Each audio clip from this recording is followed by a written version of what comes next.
మాజీ సీఎం జగన్ కూడా అదే మాట చెప్తారు. రెడ్ బుక్ పాలన నడుస్తుంది, రెడ్ బుక్ కి సలాం చేస్తారు అధికారులు అని చెప్తున్నారు పోలీస్ వ్యవస్థ. కాదండి, ఒక న్యాయవాది.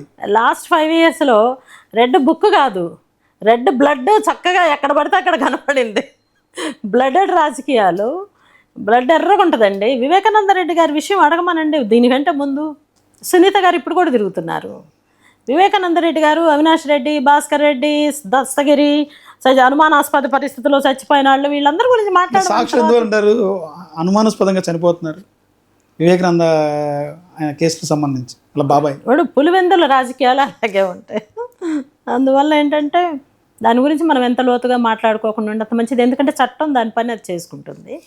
ఏదో ఒక రోజు నేను ఒకటే చెప్తున్నాను సార్, ఏ న్యాయ వ్యవస్థలోనైనా సరే తప్పు చేసిన వాళ్ళు ఏదో ఒక రోజు తలదించాల్సిందే, శిక్ష అనుభవించాల్సిందే, దానికి మూల్యం చెల్లించాల్సిందే. చట్టంలో ఉన్న లొసుగుల్ని అడ్వాంటేజ్గా తీసుకొని బ్రతికిన వాళ్ళు తాత్కాలికంగా కొన్నాళ్ళు హ్యాపీగానే ఉంటారు. కానీ లొసుగుళ్ళు మాత్రమే తీసుకున్నావు, దానిలో మెరిట్స్ని తీసుకోలేదని క్వశ్చన్ చేసే రోజు ఒక రోజు వస్తుంది. ఇప్పుడు ఎక్కడ దాకా ఎందుకండి, విడుదల రజని గారు వార్తల్లో వ్యక్తి అయ్యారు, రేపు రోజా అవుతుంది. నేను ఎప్పుడో చెప్పాను రోజా జైలుకి వెళ్తుందని. కదులుతున్నాయి, కోసాలన్నీ కదిలిపోతూ ఉన్నాయి.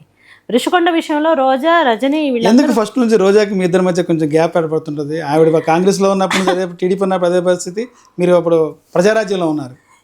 అవునండి సార్, నేను ఫస్ట్ నుంచి కూడా ఇద్దరి మధ్య కూడా చాలా అవును ఫైట్ టు ఫైర్. దానికి నా దగ్గర కరెక్ట్ ఆన్సర్ ఉంది, నేను ఒక చెప్పదలుచుకున్నాను. నేను ఈరోజు తెలుగుదేశంలో ఉండి కూడా నాకు మంచి హైప్ వచ్చింది ప్రజారాజ్యం అని చెప్పుకుంటున్నాను. నేను చిరంజీవి అన్నయ్య ఏ నిర్ణయాలు తీసుకున్నా కూడా మేము ఎక్కడ బయటపడలేదు, అది ఆయన సొంత విషయంగా భావించాము. చిన్న చిన్న విమర్శలు చేసినా కూడా వ్యక్తిగత దాడులకి ఎప్పుడు దిగల మేము. కానీ రోజాని ఆమె ఒక రోజా ఏంటండి, ఈరోజు వైసీపీలోకి వెళ్ళిన 1/4 మంది తెలుగుదేశం నుంచి రాజకీయ అక్షరాలు నేర్చుకున్న వాళ్ళే కదా.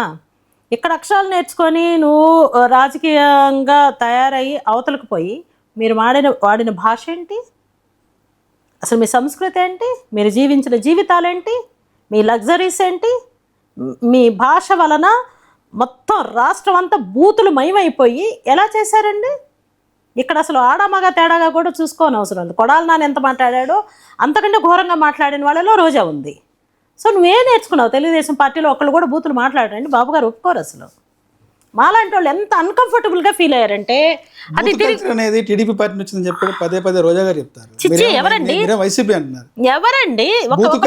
బూత్ కల్చర్ అనేది టీడీపీ నుంచే వచ్చింది, మా పార్టీ కాదని రోజా చెప్తారు.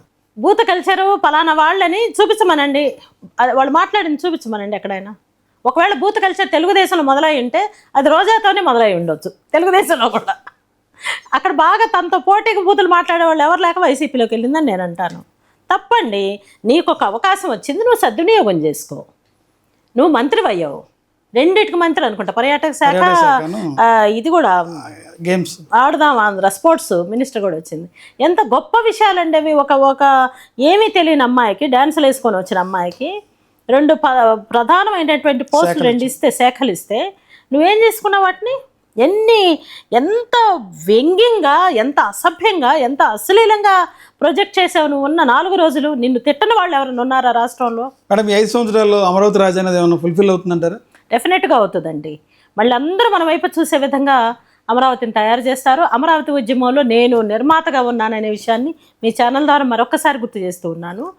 నాకు అవకాశం చంద్రబాబు నాయుడు గారు మంచి అవకాశం ఇవ్వడం కోసం డిలే అవుతుందని నేను అనుకుంటున్నాను. ఒకవేళ నాకు అవకాశం రానప్పుడు ఏం చేయాలో ఆలోచిద్దాం. అప్పుడు మళ్ళీ మీరు నన్ను ఇంటర్వ్యూ చేయాలి. టీడీపీలో దాదాపు ఒక 10 years నుంచి టీడీపీలో మీరు జర్నీ చేస్తున్నారు, అనేక ఉద్యమాల్లో పాల్గొన్నారు, అమరావతి ఉద్యమాల్లో కూడా పాల్గొన్నారు. చాలా అసలు పోలీసులో ఉన్నటువంటి దాడుల్లో కానీ అనేక రకమైన ఉద్యమాల్లో పార్టిసిపేట్ చేశారు. అవునండి. 2014 నుంచి 19 చూస్తే శోభారాణి అన్న పర్సన్కి ఎలాంటి ప్రాధాన్యత లేదు. అవును. జస్ట్ ఇప్పుడు కూటమి అధికారంకి వచ్చిన తర్వాత కూడా శోభారాణి టీడీపీలో ఉంది తప్ప, కరివేపాకులాగా ఉంది తప్ప ప్రాధాన్యత ఎందుకు లేదు? అమ్మో, కరివేపాకు అనేసారా మీరు? చాలా మందికి ఇప్పటికే నామినేటెడ్ పోస్టులు 2 లిస్టులు తీశారు. అవును. కష్టపడిన ప్రతి ఒక్క కార్యకర్తకి గుర్తుంచుకుంటుంది పార్టీ, కష్టపడిన ప్రతి ఒక్క కార్యకర్తకి న్యాయం చేస్తుంది అన్నారు. లోకేష్ గారు ఇంకొకటికి ముందుకేశారు. అవును. పార్టీ కోసం ఎవరైతే ఎవరు ఎక్కువ కేసులు పెట్టించుకుంటే వాళ్ళకి అంత పదవులు ఇస్తా అన్నారు. యువగాళం పాదయాత్రలు ఉద్యమాలు చేశారు. మీరు ఒక అడ్వకేట్, సెన్సార్ బోర్డు మెంబర్ చేశాను, సెన్సార్ బోర్డు మెంబర్ చేశారు. నేను ప్రొడ్యూసర్స్ కౌన్సిల్లో ఉన్నాను, ఫిలిం ఛాంబర్ లైఫ్ మెంబర్గా ఉన్నాను. మరి ఎందుకు నేను అడుగు పెట్టిన రంగమే లేదు. ప్రాధాన్యత లేదండి టీడీపీ పార్టీలు, మిమ్మల్ని ఎందుకు గుర్తించలేదు? ఇన్ని ప్రాధాన్యతలు ఉన్న వాళ్ళని ఎట్లా నెత్తి మీద పెట్టుకుంటారు? మీరు అర్థం చేసుకోండి. ఎక్స్పీరియన్స్ ఉన్న ఉంటుంది కదా, ఇన్ని రంగాల్లో మీకు అనుభవం ఉన్నప్పుడు మీ సేవలు వినియోగించుకోవాలి పార్టీ. ఆల్రెడీ నా సేవలు నేను వినియోగించానండి. నన్ను వినియోగించుకోవటానికి ఇప్పుడు రాజకీయ పార్టీలో నిరంతరం ఉంటుంది వినియోగించుకోవడం అనేది. నన్ను వినియోగించుకోకపోవటానికి అనేక కారణాలు ఉండుండొచ్చు. నేనేమనుకుంటున్నానంటే వీటన్నిటిని సర్దుబాటు చేసుకొని, అంటే ఇంకా చైల్డ్ లాగే ఉంది కదా బడ్, ఇప్పుడు కూడా ఆంధ్ర రాష్ట్ర ప్రభుత్వం ఒక బడ్ లాగే ఉంది కదా, మొగ్గలాగే ఉంది కదా, అది ఇంకా విచ్చుకోలేదు, పువ్వు అవ్వలేదు పరిమళించడానికి. ఇప్పుడు కొంచెం స్మూత్గా రన్ చేసుకోవడానికి చిన్న చిన్న అపాయింట్మెంట్స్ ఇచ్చేసేసి బలమైన కమిషన్స్ బహుశా మీ దృష్టిలో ఉండొచ్చు. మహిళా commission, human rights commission, SC commission, law commission, RERA commission, minimum wages commission, శిశు సంక్షేమ శాఖకు సంబంధించిన కమిషన్స్, తర్వాత ఇంకా చాలా ఉన్నాయి. There are lots of commissions. Constitutional commissions ఉన్నాయి, చాలా ఉన్నాయి. వాటిని ఇంకా టచ్ చేయలేదు బాబు గారు. నేను అనుకుంటే అక్కడ నన్ను ప్లేస్ చేస్తారు అనుకుంటున్నా. ఎందుకంటే అన్ని విషయాల్లో నేను కొంత ఎక్స్పీరియన్స్డ్గా కనిపిస్తున్నాను కాబట్టి మీలాంటి వాళ్ళు నన్ను ఇంత కంఫర్టబుల్గా ఇంటర్వ్యూ చేయగలుగుతున్నారండి. అందుకని నాకు ఖచ్చితంగా అక్కడ ప్లేస్ ఇస్తారని నేనైతే అనుకుంటున్నాను. ఒకవేళ ఇవ్వని పరిస్థితి కనుక ఉంటే తెలుగుదేశం పార్టీలో సామాజిక న్యాయం అనే పదానికి ఆస్కారం లేదు. అంత బాగా పనిచేశాను. మీరు అమరావతి గురించి ఎత్తారు కాబట్టి, అమరావతి రాజధానిగా లేదు అని, ఇది అమరావతి కాదు శ్మశానం లాగా ఉంది, భ్రమరావతి లాగా ఉంది అని మాట్లాడినప్పుడే నాకు అసలు ఎంత హార్ట్కి కొట్టుకుందంటే అండి, ఇది నేను పుట్టిన గట్ల గుంటూరు జిల్లాలోనే నేను పుట్టి పెరిగి చదువు అయిపోయిన తర్వాత నేను ఉమ్మడి రాష్ట్రంలో హైదరాబాద్ వెళ్ళానండి. సో నేను I got hurt like anything. అసలు బుద్ధుడు ప్రపంచం అంతా ఉన్నాడు, కానీ బుద్ధుడు ఉన్న ప్లేస్ని మేము రాజధాని కాదు అనే అంత బుద్ధి తక్కువ పనులు మనం ఎలా చేస్తాము అనే దాని మీద నేను చాలా సెంటిమెంట్గా ఫీల్ అయ్యి నేను యుద్ధం చేశాను. పెద్ద పరిమిలో అండి ఆ రోజు జగన్మోహన్ రెడ్డి గారు 3 రాజధానులు అమరావతి కాదు, నేను విశాఖపట్నాన్ని మెయిన్గా చేసుకుంటానని స్టేట్మెంట్ ఇచ్చిన రోజు నేను ఐ వాజ్ గోయింగ్ టు కోర్టుకు వెళ్తున్నాను, పెద్ద పరిమి మీదుగా వెళ్తున్నాను. రైతులందరూ రోడ్డు మీద నిలబడి ఉన్నారు. ఎందుకు నిలబడ్డారంటే నేను న్యూస్ చూడలా.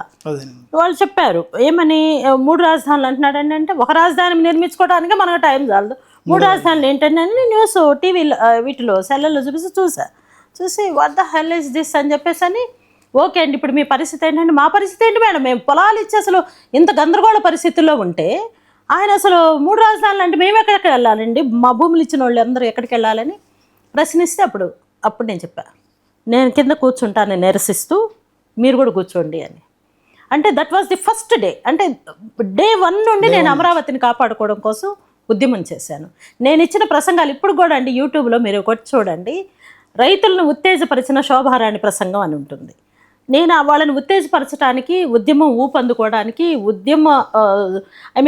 ఉద్యమ ఫలితం సాధించడానికి చివరి నిమిషం వరకు నేను పోరాడాను. దాని పర్యవసానమే కదండి రేపు పొద్దున్నరాయపాలెంలో మళ్ళీ ప్రధానమంత్రి వచ్చి మళ్ళీ శంకుస్థాపన చేస్తానంటున్నారు. సో మా శ్రమ, మా త్యాగము, ఉద్యమంలో పాల్గొన్నటువంటి మహిళలు కొంతమంది అవకాశం కల్పించారు, రాజకీయంగా నామినేట్ పోస్టులు కల్పించారు. వారికి ఇచ్చినటువంటి ప్రాధాన్యత శోభరానికి ఎందుకోలేదు? మీరే చెప్పాలి, నన్ను అడగకూడదు. ఇప్పుడు శ్రీదేవి గారు ఉన్నారండి, తాడికొండ నియోజకవర్గ ఎమ్మెల్యేగా ఉన్నారు. ఆ time Congress party YSRCP party నుంచి టీడీపీకి వచ్చారు.